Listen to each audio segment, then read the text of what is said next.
부족하고 연약한 종 세워주셨사오니 성령의 충만함으로 기름 부어 주셔서 말씀을 전하는 자와 듣는 자에게 깨닫는 은혜가 있게 하시고 치료와 회복이 있게 하시고 응답이 있게 하여 주옵소서. 예수님의 이름으로 기도하옵나이다. 아멘. 네, 옆 사람하고 인사하겠습니다. 오직 예수님밖에 없습니다. 네, 뒷사람하고도요.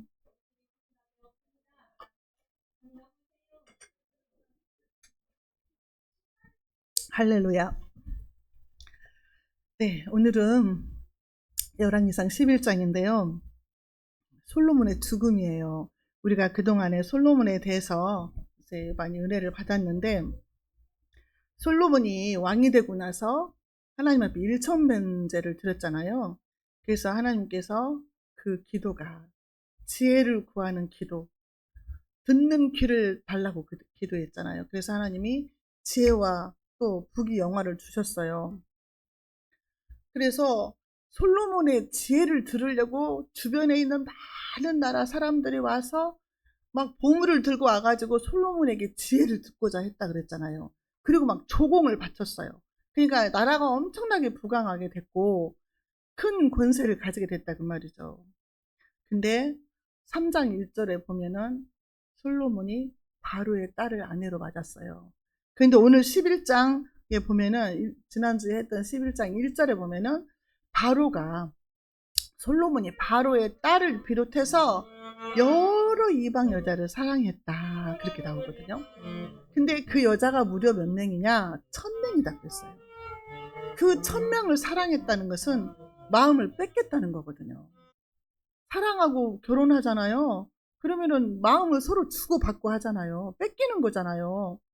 그래서 그 1000명의 여자들이 날마다 솔로몬에게 막 베개인머리 송사를 해가지고 우상을 섬기게 만들었어요. 그래서 지난번에 이제 1절에서 13절까지 해서 보면은 솔로몬의 마음이 여호와를 떠났다 그랬어요. 어떻게 여호와를 떠날 수가 있냐. 날마다 듣는 말이 그런 말인 거예요. 어떤 사람은 유튜브에서 매일 이상한 것만 보는 사람이 있어요. 막 부정적인 거, 뭐 이단들 얘기. 그러면 마음 뺏기는 거예요. 그리고 하나님을 온전히 사랑해야 되는 성도들이 세상의 마음을 뺏겨버리는 거예요. 돈의 마음을 뺏겨버리고 하나님은 중심을 보신다고 했거든요. 근데 솔로몬이 마음을 돌이켜버렸어요. 하나님으로부터 뒤돌아서 버렸어요. 거꾸로 돌아섰다는 말이에요. 그래서 하나님이 우상을 섬기는 솔로몬에게 내가 너에게 2번이나 나타나서 우상 섬기지 말라고 말을 했는데 네가 듣지 아니했다. 3번째 나타나갖고 그랬잖아요. 그러면서 하나님께서 그랬잖아요. 네가 내 앞에서 악을 행했다. 그모스 신을 섬기고 아세라 신을 섬기고 뭐 몰곰을 섬기고 막 이랬잖아요. 그래서 내가 너의 나라를 쪼개버리겠다 그랬어요. 솔로몬아, 내가 너의 나라를 쪼개버리겠다. 네가 내 말을 듣지 않았다. 네가 마음을 돌이켰다. 그래서 나도 돌이키겠다. 나도 널 사랑하지 않겠다. 막 이렇게 하신 거예요. 그래서 내가 나라를 쪼개는데 한 지파만 너에게 주고 나머지는 다른 사람한테 네 신복한테 줄 것이다 그랬어요. 솔로몬의 마음은 이제 껍데기만 남은 거예요. 하나님 편에서 볼 때. 하나님이 없어요. 하나님의 말씀을 다 어겼어요. 왕이 된 자가 3가지를 지키라고 했잖아요. 뭐였어요? 첫 번째가 말과 그 병마.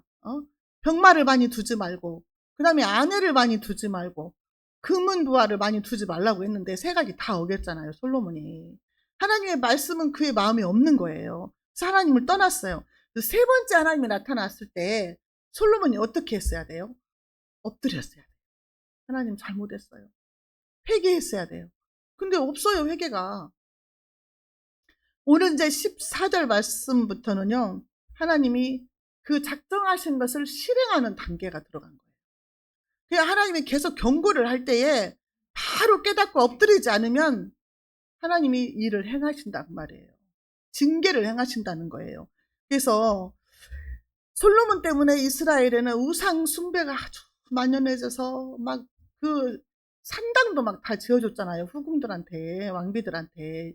그러니까 이스라엘 성전, 예루살렘 성전 앞에 있는 그 앞산에 계속 산당들을 지어서 아주 우상천지가 된 거예요. 대한민국이 막 점쟁이 천재가 돼가지고 TV에서 맨날 점쟁이들, 또 신년이 되니까 막 날마다 점쟁이들 점치는 거 나오더만. 그래서 이제 백성들이 이제 다 우상숭배에 다 빠지게 되는 거죠. 평화로웠던 나라에 이제 대적들이 일어나기 시작합니다. 그래서 이제 어두운 그림자가 비치기 시작하죠. 그리고 솔로몬의 이제 몰락이 오게 되는 거예요. 오늘 본문 말씀을 통해서 저와 여러분들에게 깨닫는 은혜와 지혜가 있으시기 바랍니다. 자, 솔로몬의 대적들을 보겠습니다. 14절 여호와께서 에돔 사람 하닷을 일으켜 솔로몬의 대적이 되게 하시니 저는 왕의 자손으로서 에돔에 거하였더라. 여호와께서 그 사람을 일으켜서 솔로몬의 대적이 되게 하셨다는 거예요. 우연히 생긴 게 아니라. 여러분들한테 지금 대적이 있으십니까? 나를 힘들게 하고 나를 억울하게 만드는 그런 대적이 있습니까? 하나님이 일으켰다는 거예요. 그 사람은 왕의 자손인데 에돔 사람이라는 거죠. 에돔에 거하였더라 그랬어요. 하나님이 다윗 언약을 하실 때 뭐라고 했냐면은 너의 후손 중에 왕이 나올 때에 사무엘하 7장 14절에 그랬어요. 나는 그의 아버지가 되고, 솔로몬, 나는 그의 아비가 되고 그는 내 아들이 되리니 저가 만일 죄를 범하면 내가 사람 막대기와 인생 채찍으로 징계하려니와 그랬어요. 솔로몬이 만약에 하나님 말씀을 듣지 않고 순종하지 아니하면 내가 사람 막대기를 보낼 것이다. 인생 채찍을 보낼 것이다 그랬어요. 근데 하나님이 지금 인생 채찍을 준비하신 거예요. 누구라고? 하닷을 준비했다 그랬어요. 하닷이라는 사람을 준비했는데 솔로몬을 치기 위해서 준비했다는 거예요. 솔로몬을 괴롭히기 위해서 준비했다는 거예요. 나를 괴롭히는 사람이 누구예요? 하나님이 준비했다고 볼 수도 있다고 말이에요. 하나님은 이스라엘 백성들이 범죄해서 징계를 하고 싶을 때 어떻게 했어요? 다윗의 마음에 인구조사하게 할 마음을 주신 거예요. 왜냐하면 이스라엘 백성을 징계하려고. 이사야 10장 5절에 보면은요. 화 있을진저 앗수르 사람이여 그는 나의 진노의 막대기요 그 손의 몽둥이는 나의 분하니라. 하나님은 앗수르를 진노의 막대기로 쓰신 거예요. 이렇게 사람들을 쓰시기도 하고 나라를 쓰시기도 해요. 앗수르를 쓰셔서 북이스라엘을 멸망시켰다고 말해요. 하나님이 이렇게 진노의 막대기들을 사용을 하신다는 거죠. 내가 말을 안 들으면, 하나님이 계속 경고를 했는데도 말을 안 들으면 주변의 사람들을 통해서 나를 괴롭히는 거예요. 그를 일으켜 세웠다 그러잖아요. 하나님이.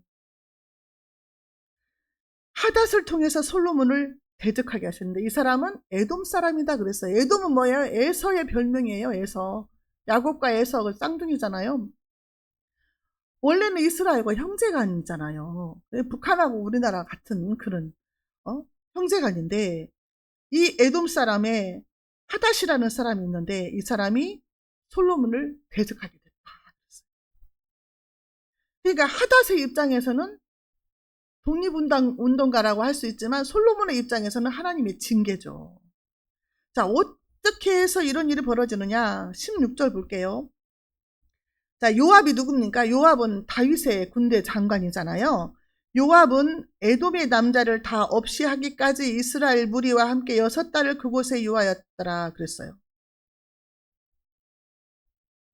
다윗이 통치할 때에 통일해가지고 막 전쟁을 많이 해서 나라들을 많이 뺏었잖아요. 그때 에돔하고 전쟁을 했는데 그 요압 장군이 에돔의 남자들 다 죽였단 말이에요. 그래가지고 6달 동안 그곳에 진을 치고 남자들을 다 죽이는데 이 하닷이라는 사람이 애굽으로 도망을 가는 거예요. 자, 볼게요. 그때에 그 다윗이 에돔을 칠 때에 그 내용이 사무엘하 8장 13절 14절에도 나와 있는데요. 에돔에다가 수비대를 두고 에돔을 쳤어요. 근데 그때는 뭐라고 했냐면은 다윗이 어디를 가든지 여호와께서 이기게 하셨더라 그랬어요. 하나님이 그때는 다윗 편이었어요. 그러니까 다윗이 전쟁을 하는 데마다 다 이겼어요. 그런데 지금은 누구 편이에요? 지금은 솔로몬 편이 아닌 거예요. 그때에 도망갔던 하닷을 쓰시는 거예요. 또 지금 하나님이. 17절 그때의 하닷은 작은 아이라 그 아비의 신복 중 두어 에돔 사람과 함께 도망하여 애굽으로 가려 하여 18절에 미디안에서 발행하여 바란에 이르고 거기서 사람을 데리고 애굽으로 가서 애굽왕 바로에게 나아가매 바로가 저에게 집을 주고 먹을 양식을 정하며 또 토지를 주었더라 그랬어요. 이때는 어느 때냐면 다윗이 왕일 때예요. 다윗이 왕을 하고 있을 때에 하닷이라는 이 왕자가 도망을 쳐서 애굽으로 도망간 거예요. 에돔에 있는 남자들 다 죽이니까 도망을 쳐서 애굽으로 갔는데 아니 애굽 왕이 이렇게 호의를 베푸는 거예요. 막 집도 주고 먹을 것도 주고 토지까지 줬어요. 이게 쉽지가 않잖아요. 땅까지 준다는 것은. 그래서 호의를 베풀었어요. 그리고 어떻게까지 했냐면 19절에 하닷이 바로의 눈앞에 크게 은총을 얻었으므로 바로가 자기의 처제 곧 왕비 다브네스의 아우로 저의 아내를 삼음해. 처제를 준 거예요. 그 하닷한테 아내로 삼았어요. 그래서 거기에서 또 아들을 낳았네요. 아들을 낳으니까 20절에는 자 다브네스의 아우가 그로 말미암아 아들 그누밧을 낳았더니 다브네스가 그 아이를 바로의 궁중에서 젖을 떼게 하매 그누밧이 바로의 궁에서 바로의 아들 가운데 있었더라. 그 아들도 궁중에서 자라게 했어요. 모세 생각이 나죠. 모세도 그랬잖아요. 궁궐에서 그 자라게 했다 그 말이에요. 그 아들도. 자 그렇게 되니까 이제 하닷이 이제 21절에 애굽에 있어서 다윗이 그 열조와 함께 잔 것과 군대 장관 요압이 죽은 것을 듣고 바로에게 구하되 나를 보내어 내 고국으로 가게 하소서 그랬어요. 자, 다윗이 죽고 요압이 죽었다는 소식을 듣고 이제 왕자가 에돔 나라로 자기 나라로 돌아간 거예요. 응? 자기 나라로 돌아가서 이제 일으키겠다는 거죠. 자, 그래서 22절, 23절에는 또 하나님께서 어떤 사람을 또 대적으로 이렇게 세우느냐. 지금 하닷 한 사람 나왔잖아요. 두 번째는 자, 23절, 24절 볼게요. 하나님이 또 엘리아다의 아들 느손을 일으켜 솔로몬의 대적이 되게 하시니 저는 그 주인 소바왕 하닷 에셀에게서 도망한 자라. 다윗이 소바 사람을 죽일 때에 느손이 사람들을 모으고 그때의 괴수가 되며 다메섹으로 가서 운거하고 거기서 왕이 되었더라. 느손이라는 사람을 일으켰는데 소바 왕 하닷에게서 도망한 사람이다 그랬어요. 이 사람이 도망해가지고 다메섹으로 가 있었는데 거기서 왕이 된 사람이에요. 근데 이 사람이 이제 솔로몬에게 대적이 되게 한 거예요. 하나님이 하셨다는 거죠. 25절 지금 하닷과 느손이 솔로몬에게 두통거리가 된 거예요. 두통거리가. 솔로몬의 일평생에 하닷에 끼친 환난 외에 느손이 수리아 왕이 되어 이스라엘을 대적하고 미워하였더라. 그러니까 하닷과 느손은 하나님이 쓰시는 인생 채찍이 된 거예요. 솔로몬을 괴롭히기 위해서. 하나님은 사랑의 하나님만이 아니시고 공의로우신 하나님이시다 그랬잖아요. 지금 두 번째까지 대적자가 나왔어요. 대적자라는 것은요, 사탄을 말해요. 사탄의 뜻이 대적자예요. 사탄. 이게 얼마나 무서운 거예요, 지금. 솔로몬을 괴롭히기 위해서 하나님이 하신다는 거예요. 자, 세 번째 대적자가 나타납니다.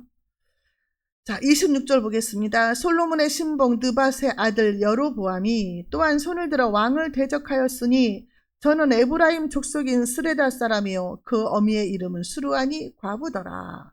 여로보암이 여기서 나옵니다. 여로보암.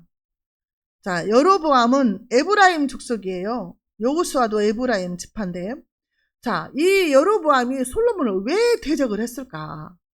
하나님이 또 갑자기 대적을 하게 만들었는데, 자, 27절 볼게요.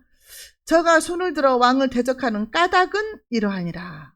솔로몬이 밀로를 건축하고 그 붙인 다윗의 성에 무너진 것을 추측하였는데 이 사람 여로보암은 큰 용사라. 솔로몬이 이 소년의 부지런함을 보고 세워 요셉 족속의 역사를 감독하게 하였더니, 자, 솔로몬이 노역 감독관으로 이제 세웠어요. 너무 부지런하고 착해서. 자, 그랬는데, 자, 이 여로보암이 이제 누구를 만났느냐면은, 자, 29절 볼게요. 그 즈음에 여로보암이 예루살렘에서 나갈 때에 실로 사람 선지자 아히야가 길에서 저를 만나니, 선지자를 만났어요. 여로보암이.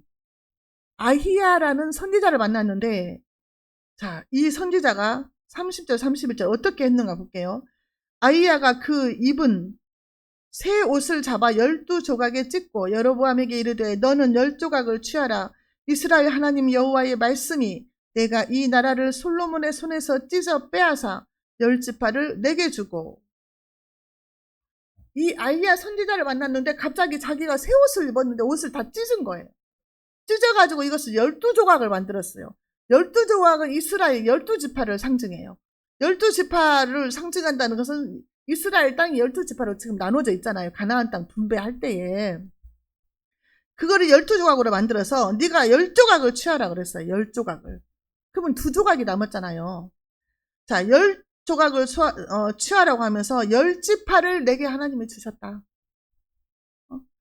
솔로몬에게서 나라를 뺏어서 찢어 빼앗아서 10지파를 내게 줬다고 엄청난 말씀을 하는 거예요. 32절 오직 내 종 다윗을 위하고 이스라엘 모든 지파 중에서 뺀 성 예루살렘을 위하여 한 지파를 솔로몬에게 주리니. 여기서 한 지파라고 했지만 유다와 베냐민 지파를 준 거예요.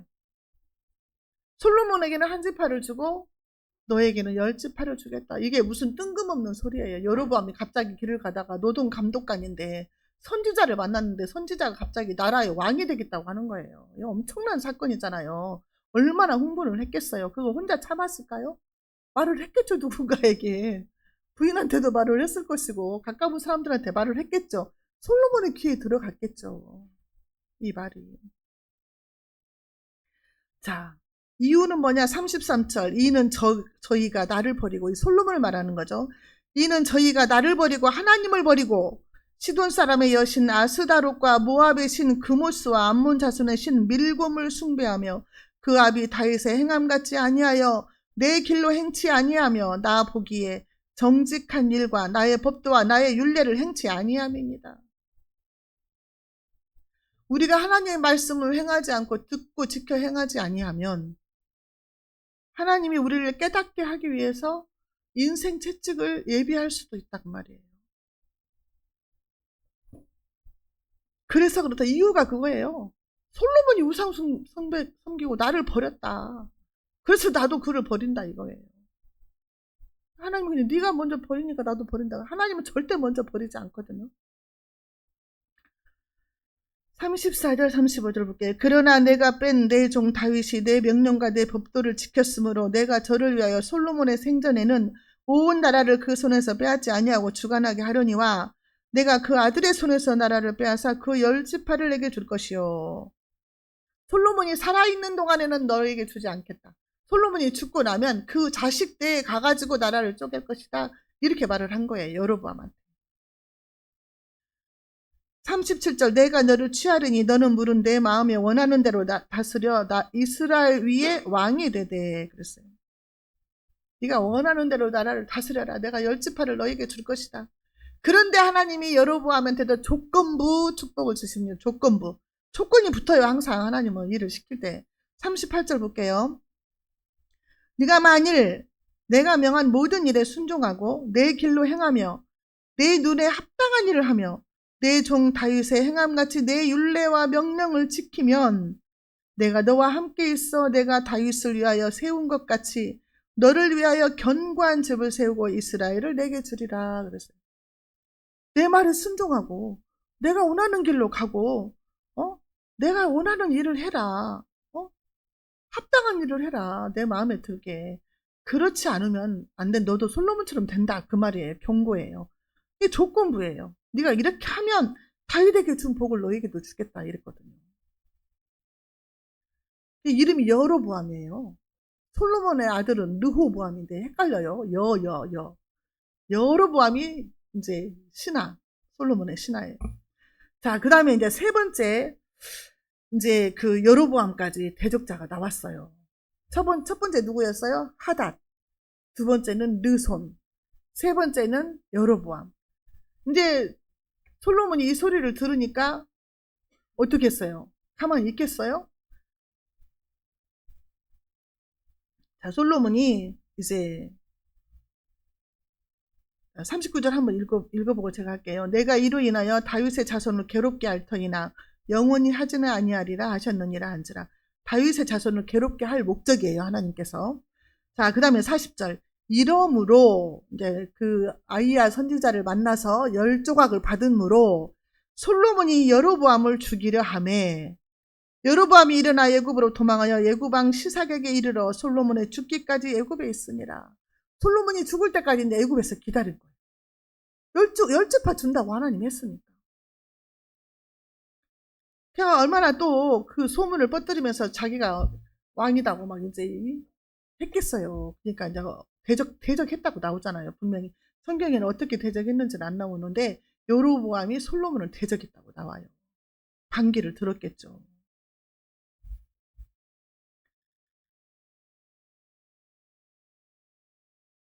자, 근데요, 이 사람들은 도망을 다 애굽으로 가요. 여로보암도 애굽으로 가고 하닷도 애굽으로 가서 피신해 있는데 애굽왕이 다 품어줘요. 애굽은 어떤 나라예요? 우상 섬기는 나라잖아요. 이스라엘이 애굽에 종로를 닫아가 나왔던 나라잖아요. 근데 그리 도망을 가는 거야. 근데 이 애굽왕 시삭이라는 왕이요, 여로보암을 숨겨주는 거죠. 다 보호를 해주는 거예요. 근데 이 왕이요, 나중에 어떻게 하냐면은 14장 25절 26절에 보면은요. 르호보아 왕 제5년에 르호보암이면 솔로몬 아들 때에 아들이 왕이 된 지 5년 됐을 때에 애굽 왕 시삭이 올라와서 예루살렘을 치고 여호와의 전의 보물과 왕궁의 보물을 몰수히 빼앗고 또 솔로몬이 만든 금 방패를 다 빼앗은지라 그랬어요. 아니 왜그 솔로몬이 애굽왕 딸하고 결혼을 했으니까 일가친척이잖아요. 솔직히 이제 솔로몬의 아들 때 가서는 엄마의 외갓집이잖아요. 그게 애굽이. 근데도 와가지고 이렇게 했어요. 자, 41절 볼게요. 솔로몬의 남은 사적과 무릇 저의 행한 일과 그 지혜는 솔로몬의 행장에 기록되지 아니하였느냐. 네, 솔로몬이 죽을 때 이제 남긴 거죠. 사적이죠, 사적. 예, 솔로몬의 사적은요, 이제 이게 개인의 그 행적이 아니라 이제 왕이잖아요. 공적 활동에 대한 정리가 기록되어 있다는 거죠. 정리된 기록을 말하는 거죠. 근데 솔로몬이 40년 동안 나라를 통치를 했어요. 40년 동안 나라를 통치하는 동안에 20년 동안 건물을 지었잖아요. 성전을 짓는데 7년, 왕궁 짓는데 13년. 20년 동안 성전 건축을 했어요. 왕궁 건축하고. 그러니까 백성들은 엄청나게 이제 노동을 많이 하고 세금도 많이 내고 힘들고 이제 버거웠다 그 말이죠. 근데 이제 이 솔로몬의 행적이 다 기록이 남아 있다는 거예요. 왕들의 기록은 다 남아 있죠. 지금도 다 남기는데. 자, 솔로몬의 행적을 우리가 보면 어떻게 볼까요? 왕이 되었다. 1,000번제를 드렸다. 하나님이 지혜를 주시고 부귀영화를 주셨다. 그리고 이제 성전을 건축했고 왕궁을 건축했다. 20년 동안. 그 다음에 이방 여인들을 사랑해서 1,000명의 아내를 거느리고 그가 얼마나 사치를 했냐. 모든 먹는 그릇과 마시는 잔이 다 금이었다. 그 다음에 금으로 막 방패를 500개를 만들고 하루에 막 송아지를 30마리씩 잡아서 먹고 너무너무 사치스럽고 1,000명의 여자를 거느린데 700명이 왕비였으니 700번 결혼식을 했으니 얼마나 많은 돈을 많이 썼겠냐. 국민들은 얼마나 힘들었겠냐. 솔로몬의 지혜는 뭐예요? 지혜에 대해서는 소문을 많이 났는데 재판한 거 그거 뚜렷하게 하나 나와 있잖아요. 그리고 많은 사람들이 지혜를 들으러 왔다고만 나와 있죠. 악이 재판한 거. 자, 우리가 죽을 때가 죽고 나면은 우리의 행적도 남는다는 거죠. 이게 생명책에 다 기록이 된다 그랬어요. 우리가 행한 모든 것들이 하늘나라 생명책에 기록이 된다 그랬어요. 우리가 어떻게 기록이 되어져야 할까? 그러면 남은 인생이 아주 더 귀한 거죠. 남은 인생을 어떻게 살아야 되냐. 솔로몬처럼 마음을 뺏기면 안 된다는 거예요. 우리가 막 마음을 성경 말씀 읽는 것보다 세상의 마음 뺏기고, 세상 뉴스의 마음 뺏기고, 유튜브의 마음 뺏기고, 돈 버는 데 마음 뺏기고, 사랑하지 말아야 될 것들을 사랑하고, 이렇게 뺏기면 안 된다는 거죠. 솔로몬처럼 우리의 마음이 돌이켜져 버린다는 거예요. 장담을 못해요. 솔로몬처럼 지혜로운 왕도 넘어졌잖아요. 아니야, 나는 뭐 성령 받았으니까 나는 이길 수 있어. 이게 아니라는 거예요. 우리가 얼마나 연약한 존재라는 걸 솔로몬을 통해서 볼 수 있잖아요. 전무후무한 지혜를 받은 솔로몬도 넘어졌어요. 우리의 자세가 늘 하나님과 365일 동행하면서 하나님 도와주세요, 하나님 의지하면서 늘 이렇게 살아야 된다는 거예요. 내가 잘났다고 나 이길 수 있어, 나 신사참배 반대할 수 있어, 감옥에도 갈 수 있어, 장담할 수가 없는 거예요. 우리는 너무 연약하니까. 그래서 항상 주님 붙들고 의지하고 살아야 된다는 거죠.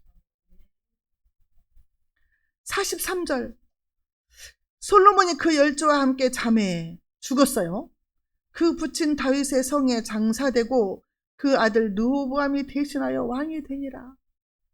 천하의 솔로몬이 한 줄 남았어요. 한 줄. 죽었다. 장사되었다. 우리 인간은 정말 점 하나밖에 안 된다 그랬잖아요. 점 하나. 지구상에 왔다가 얼마나 많은 사람 가운데 점 하나에 불과한 내가, 하나님이 나를 보고 계신다. 하나님의 눈길과 하나님의 마음이 나의 성전 여기를 향해 있다. 얼마나 이게 귀합니까? 근데 내가 하나님 먼저 버리면 안 된다는 거죠. 하나님 떠나면 안 된다. 내 마음이 하나님에게서 온전히 섬기지 않고 하나님을 마음을 돌이켜서 다른 것 더 사랑하면 안 된다는 거죠. 우주 가면은 자녀들을 하나님보다 더 사랑해도 안 된다고 하잖아요. 부모나 형제를 하나님보다 더 사랑해도 하나님이 싫어한다고 하잖아요. 오죽하면은 하나님은 질투하시는 하나님이시다 그랬어요. 그래서 2026년도에는 우리가 정말 하나님을 사랑해야 되는 거예요. 잃어버린 첫사랑을 회복하고 막 뜨거움도 회복하고 막 열정도 회복하고 회복하는 해가 됐으면 좋겠어요. 죽음이라는 것은요, 한 번 죽는 것은 사람에게 정해진 것이고 그 후에는 심판이 있다고 히브리서 9장 27절에서 말씀을 하고 있거든요. 언젠간 죽는데 우리는 지금 안 죽는다고 생각을 해요. 아직 멀었다 생각해요. 나하고는 좀 관계가 없다 생각해요. 근데 우리는 진짜 언제 죽을지 모르거든요. 한순간에 갈 수도 있어요. 차를 타고 가다가 사고 나가지고 막 불타는 거 봐봐요. 언제 보니까는 불이 타가지고 해골이 돼버렸더만 그 자리에서. 나왔었어요. 서해대교인가 그거 나오더라고 언제. 순간이라 알 수가 없는 거예요 우리는. 근데 우리가 죽음을 두려워해야 되냐? 죽음은 우리 믿는 사람들은 두려워할 일이 아니라는 거죠. 두려워할 일이 아니라는 거예요. 솔로몬은 그랬어요. 전도서에서 헛되고 헛되니 모든 것이 헛되도다 그랬어요. 솔로몬은 다 가져봤고 다 누려봤고 원도 한도 없이 살았어요. 근데 다 헛되다는 거예요. 영적인 것이 공허하니까 헛된 거예요. 영적인 것이 성령으로 채워져야만이 헛되지 않아요. 우리의 심령이 예수님으로 채워져야만이 헛되지 않은 거예요. 공허하지 않은 거예요. 왜냐하면 하나님이 우리를 하나님의 형상으로 만들었고 만물의 영장으로 만들었기 때문에 만물을 가진들 예수님이 없으면 공허한 거예요. 근데 내 안에 예수님이 계시면 만족한 거예요. 그걸 만족이라고 하는 거예요. 계시록 14장 13절에는요. 주 안에서 죽는 자들은 복이 있도다 그랬어요. 예수 믿고 죽은 사람들은 복이 있다는 거예요. 천국으로 이사가는 거예요. 그러니까 복이 있는 거예요. 히브리서 2장 15절에는 또 죽기를 무서워함으로 일생에 매여 종노릇하는 모든 자들을 놓아주려고 하시니라. 예수님이 이 땅에 오셔서 십자가에서 죽으시고 부활하신 것은 죽기를 무서워해가지고 이 세상 그 마귀한테 종노릇하는 것들, 그런 것들을 해방시키려고 오셨다는 거죠. 죽음을 무서워하지 말라는 거죠. 그렇지만 믿지 않는 자들은 계시록 20장 15절에 믿지 않는 자들 나오잖아요. 누구든지 생명책에 기록되지 않는 사람은 불못에 던져온다 그랬어요. 예수 믿지 않는 사람들. 성령을 받아야 돼요. 성령을 받아야지. 내 마음에 성령이 있어야, 성령님이 계셔야지. 성령 받지 않으면 몸만 왔다 갔다 하면 소용없어요. 교회 다닌다고 말할 수도 없고 천국 간다고 보장도 안 되는 거죠. 저와 여러분들은 죽음을 어떤 죽음을 맞이해야 될 것이냐. 어떤 죽음을 맞이해야 될 것이냐. 하나님 앞에 기쁨으로 갈 수 있어야 돼요. 기쁨으로. 언제든지 주님 오셔서 나를 부르시면 주여 내가 주님 품에 안깁니다. 나를 받아주소서 할 수 있도록 우리가 그렇게 살아야 된다는 거죠. 우리가 솔로몬의 인생을 보면서 세상에 우리가 갖고 싶은 거 모든 거 많이 있잖아요. 갖고 싶은 것들.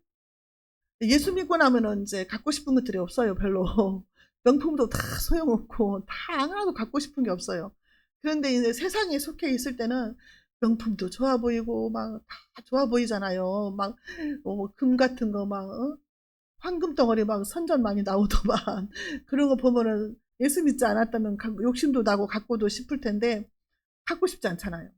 아이고 저거 황금 덩어리 천국 가면 길바닥에 깔려 있는 거 저거 무슨 소용이야. 예수 믿는 것이 복이지 막 이러잖아요. 근데 우리가 솔로몬을 보면서 다 소용없다. 부귀 영화도 소용없고 세상 지혜도 소용없고 예수님 잘 믿는 거, 내 중심이 하나님께로 온전히 향하는 거, 그게 가장 중요하다. 그래서 26년도에는 우리가 온전히 주님을 사랑하고 말씀에 순종하는 해가 되어야 될 줄로 믿습니다. 하나님 아버지 감사합니다. 오늘 또 말씀을 통하여 깨닫게 하시고 하나님을 알게 하시고 하나님 우리의 중심을 보시는 하나님의 심을 깨닫게 하시니 감사합니다. 우리의 마음이 헛된 것에 집착하지 않게 하시고 오직 하나님 나라를 소망 삼게 하시며 말씀 보고 찬양하고 기도하면서 주님과 늘 365일 동행하면서 하나님을 기쁘시게 하고 영화롭게 하는 삶을 살게 하여 주시옵소서. 그리하여 우리가 주님 만날 때에 기쁨으로 주님을 만나게 하여 주시고 주님 앞에 섰을 때에 착하고 충성된 종아 잘했다고 칭찬받을 수 있는 우리 모두가 되게 하여 주옵소서. 예수님의 이름으로 기도하옵나이다.